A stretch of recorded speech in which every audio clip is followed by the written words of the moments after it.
Thank you, my friend, and good to be back at PODIM in beautiful Maribor. Really exciting to be here. It's an amazing venue and conference. And Urban and team even got me to do the opening slot on the day after the famous party, which is kind of surprising. But he got me to do it basically by asking me to talk about something that I'm really passionate about, and that's about being a startupper. Now, people say, well, yeah, you used to work in startups and you used to be a venture capitalist, but now you work with PwC, and that's kind of a 40-something billion company, which is more like a supertanker than a speedboat. But I always say, no, it's a question of attitude. You can also be a startupper and you can also be an entrepreneur within a big structure. It's not easy. Trust me, the struggle is real, but you can do amazing things there. Because what it's really about for me was doing startups, was doing innovation, is first and foremost about people. That's my favorite subject, which I don't get to talk about today. It's about technology, and it's about mastering the dynamics of innovation. Now, starting with the technology, it's our privilege of this generation, and it's the privilege of any generation, really, if I can get this thing to work, that is, to live through the unfolding of a transformative technology. The privilege of this generation is to live through the unfolding of at least two totally transformative technologies, being the internet and blockchain technology and other exponential technologies I will get into. Now, the challenge is when you start something, when you do something innovative around the technology, you typically fall madly in love with it, and you have to, because that's what makes you get out of bed and do all of the crazy work you have to put in to make it happen. And I always try to remind people of one thing, and that's the quote I use for all of my speeches. And it's not by a famous dead person with a Nobel Prize. No, it's from the Burning Man Festival, which is the second coolest event after PODIM. It's in the US, and they have an amazing statement on their webpage, which essentially is that the only approach to new technology is not to go into your corner and be all angry and think it's going to be the end of the world, or to think it's going to save you and it's going to come like the savior across the water. No, it's basically something you have to look at and say, okay, how can we use it? So with all the passion and with all of the love you have for it, you have to stay rational. And that's one of the biggest challenges. But ultimately, it's the technology that it's all about. Speaking of technology. So the other thing is mastering the dynamics of innovation. And that has been the subject of last year's speech. But just as a reminder, what you essentially have to do, and it's always the same with innovation, it always follows this pattern, the famous S-curve by Jim Utterback.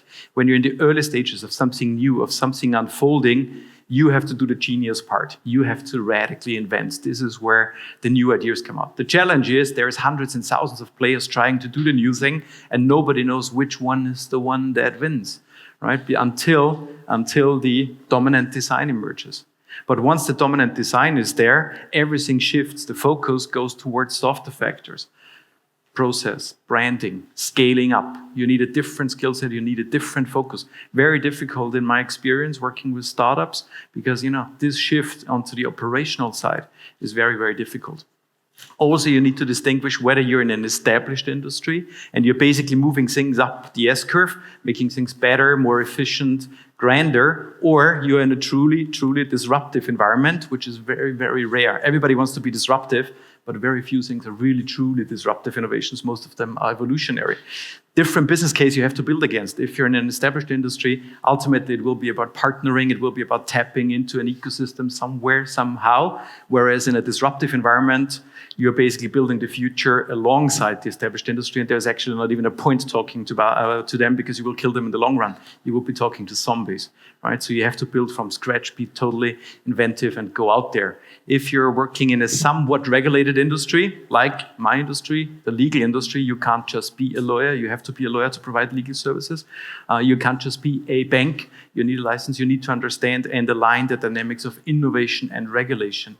If you're building a bank without a banking license and try to offer banking services, at least in Europe, and you're not compliant with the regulation, essentially you're building horse carriages when there's already cars out there. Very difficult and often a challenge because people doing the new things come from the tech side and they find that part the boring part. But this is what ultimately decides about success in this area.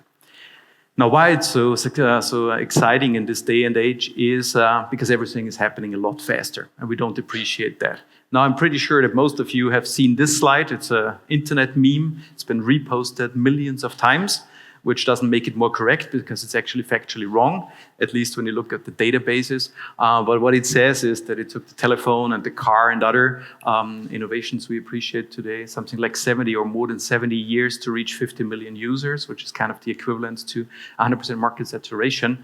Now, it's not 100% true because in 1910, when they start with the timeline, there was no 50 million people in the US, which is the benchmark, but the core message is true. Today, you can do what took other things 70 years to unfold in a matter of days.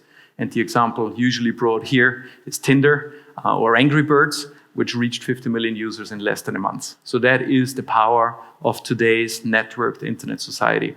If you get it right, if you have a brilliant idea, here in Slovenia, it can go global within a matter of days. It also means if you get it wrong and somebody else gets it right, they will kill you in a matter of days. So that is the big challenge you have. And what it essentially means fundamentally is that the uptake curve, which we've seen, has changed in some applications because we don't have to go through all of those stages and groups of adopters. No, essentially you go from trial users immediately to mass adoption. If you don't believe that, I have a little son and I made the mistake to give him an iPad.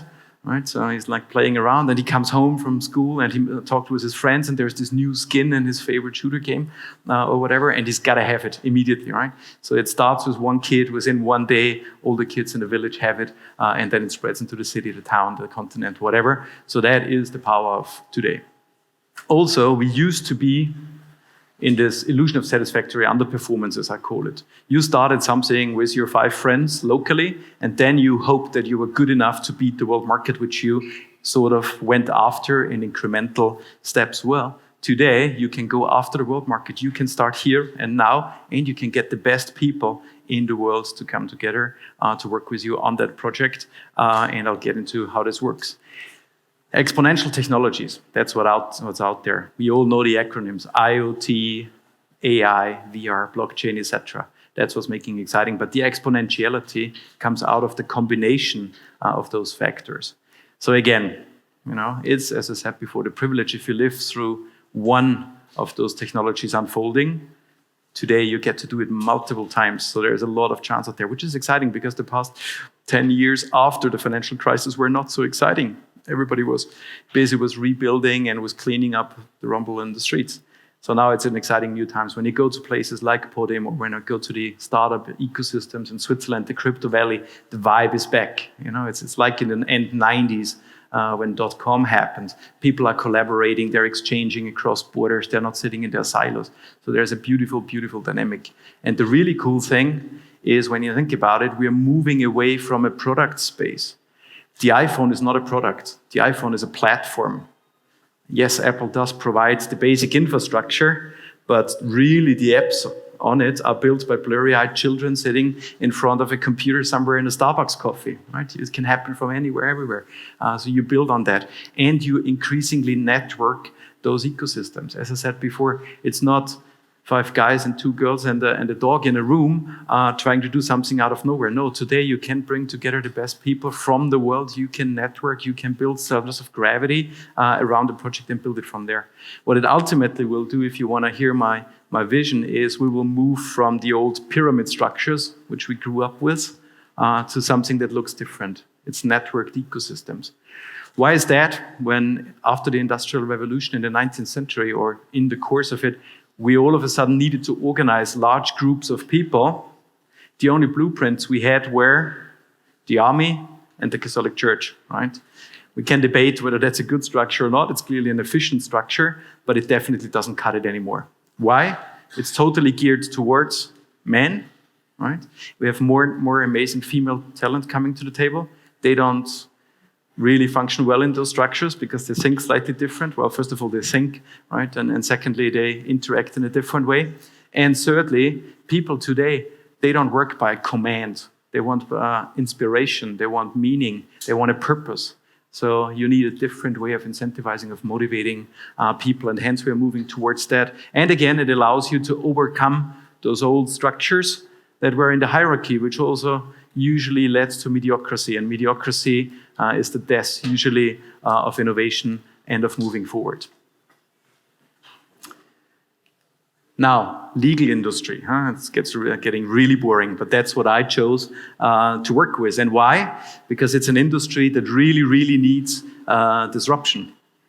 And sort of when you look at where we are, we came from an industry that was basically driven by asymmetry of information, right? People didn't have access to your proprietary information, and by a lot of artisanal delivery of the desired results. Now we live in a technology age. We live in a world where people don't go to the record store to buy a record. No, if they want it, they immediately download it and stream it and look at it, right? So in a world where people are used to that kind of service of client, of customer experience, you can't expect for things to go on like this. So there's more and more technology coming in there, and we are gradually moving towards delivery ecosystems. Technology is coming in, new service providers are coming in, but obviously the challenge is if you go back to my S-curves, it's a regulated industry. Right? As long as there is privilege, as long as there is bar rules and so forth, it can never be fully disrupted. This is why we don't look at full disruption there, but hyper-evolution, as I will call it, and as we're describing it in our new book. Obviously, if you use arguments of access to justice, which are brought to the table more and more, this could change. But for the time being, we're talking about hyper-evolution, and this entire ecosystem, don't even try to read the slides. This is a classical lawyer slide, a lot of information and totally ununderstandable. But anyway, it's changing. There's new players coming to the table. You need to talk to this ecosystem, and this is why I chose it. This is what brought me back to work with PwC and build the law firm of the future there in a different way, because ultimately I believe, and you can see it on the next slide, what's going to happen is we're moving through those trajectories. Right? It's a classical industry analysis. We're going from an artisanal world that is purely based on people through industrialization. A lot of the stuff that is being done in the legal world, there is no artisanal element. If you're just doing a plain vanilla foundation of a company, or a standard contract or something like that, you don't have to do it like this. You don't have to go through a process like this. You can standardize, you can do things. So there's a great opportunity there. Also, people don't want to literally pause and wait for you to come up with an answer. No, they want delivery of solutions like we have it in other spheres.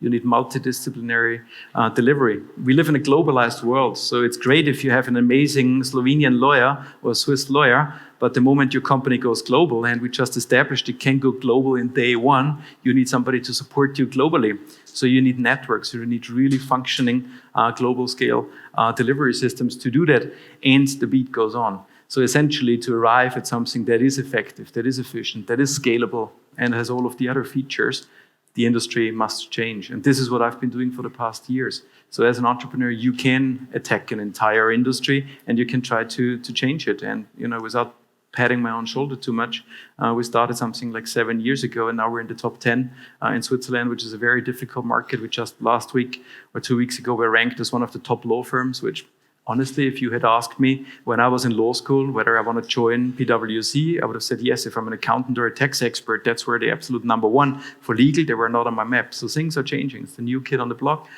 It's not that, the other law firms are not great. We're trying to augment that ecosystem. We cut our own niche and we do our own thing based on those considerations. And one of the fundamental thinkings behind that was, again, looking at the audience. That's the most important thing you always have to do if the technology plays ball.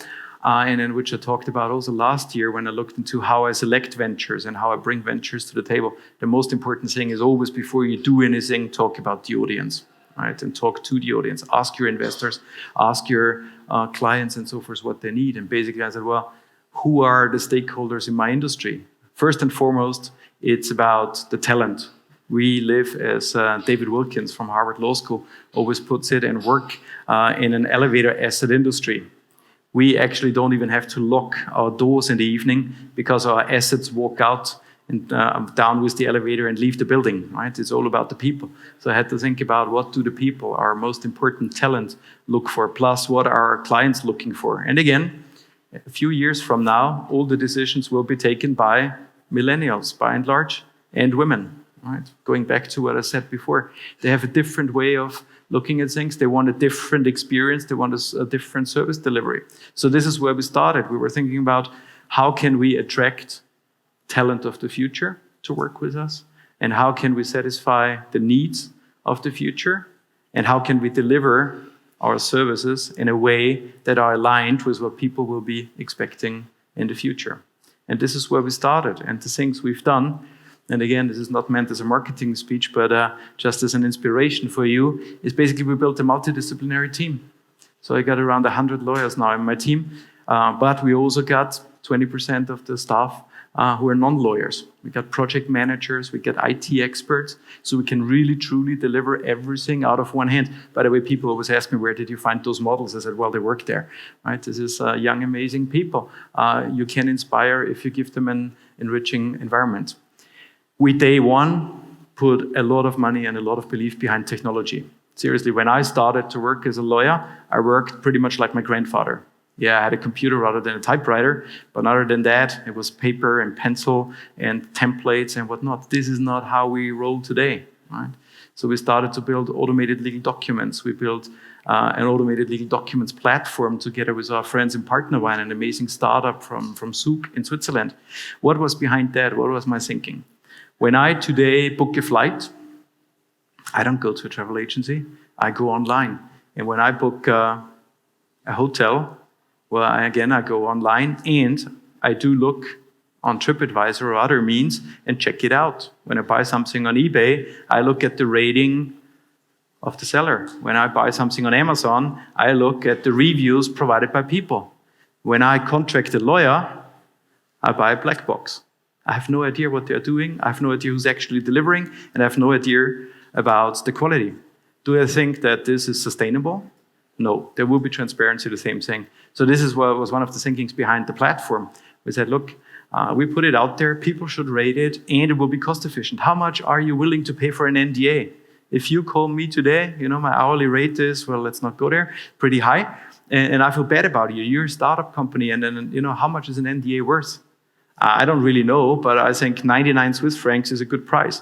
Now, if I as much as look at it, it's going to be more than 99 Swiss francs. Do you need to be a lawyer really to do an NDA? No, you can do that yourself. So we programmed that, you can click your way through, and at the end, you get the delivery. And the same for starting up a company. Rather than paying 5,000 Swiss francs, you can do it for 499 with the documents. And what we really want you to do is to come to us once you have the real crucial question, rather than the commodity work. Because this is where it gets exciting for us. This is where we add value for you. So it's just basic thinking. The one thing that was really tough also to sell internally is we then opened up the platform to everybody else as well. And we said, we got to invite our competitors. And the internal discussion was something like, so we spend a lot of money to help build this, and then we invite our competition on it. And I think, yeah, that's like this. If you put your book onto Amazon or if you list something on eBay, people will compare it to the other products. That's just the way it is. Now you can wait for somebody else to do it, or you can start it yourself. And honestly, if my product is not better than yours, it has no reason to be there. And in an age of transparency, it will come out.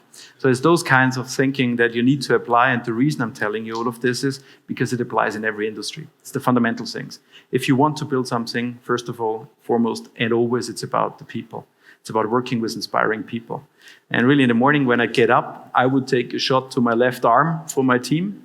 I love them all, right? It's really those amazing people I strive for, I love to work with.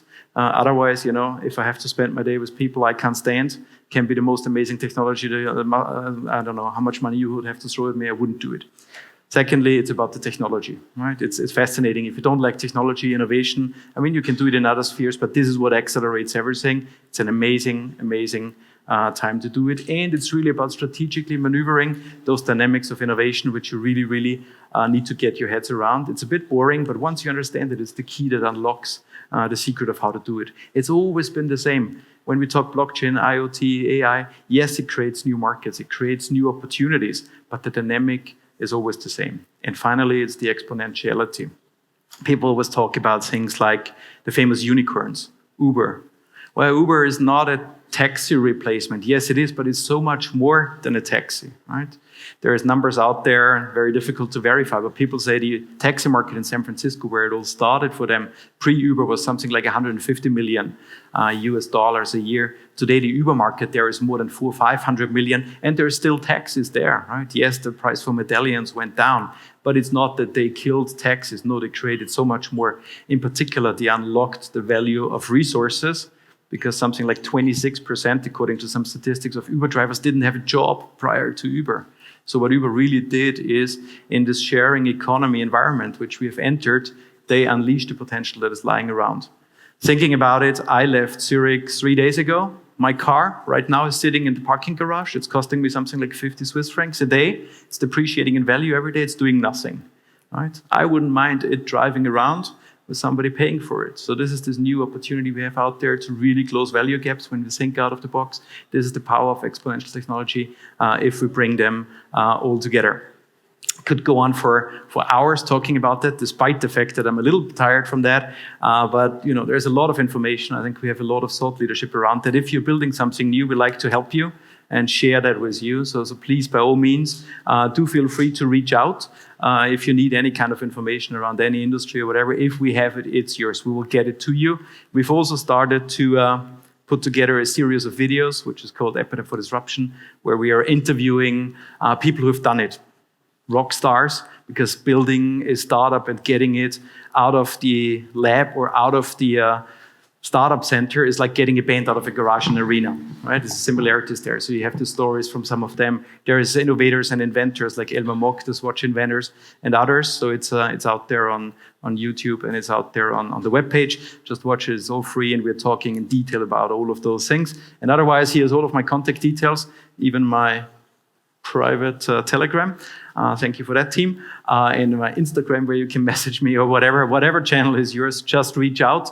We're really passionate about that. As I said, whatever we have is yours. And if we can contribute to that, just let me know. Also, we have a new book coming out, which was done by a collective of more than 40 people from all around the world. It's called New Seeds, Appetite for Disruption in the Legal World. I'm not trying to sell it to you. That's not why we did it. If you want one, just email me and I get one to you. But I think there's a lot of thought leadership in there as well. But ultimately, remember, it's most exciting times, and it's your time, so make the most out of it and go for it. Thank you so much.